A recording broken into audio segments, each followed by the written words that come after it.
Kabanata 11 sa bayan ng Crotona. Di nagtagal, nakarating sa Albania ang magkaibigan.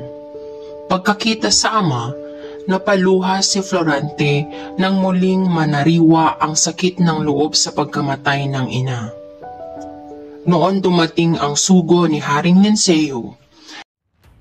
Dala ang sulat ng hari ng Crotona na humihingi ng tulong sapagkat nilusob ang Crotona ni General Osmalik ng Persia.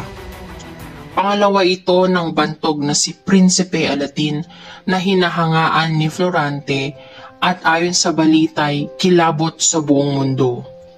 Sa narinig, napangiti ang Moro at nagsabing bihirang magkatotoo ang mga balita at karaniwang may dagdag na. Nagtungo sa palasyo ng Albania ang mag-ama. Doon masakit man sa loob, umayag din ang ama ni Florante nang ito'y hirangin ng hari na general ng hukbo.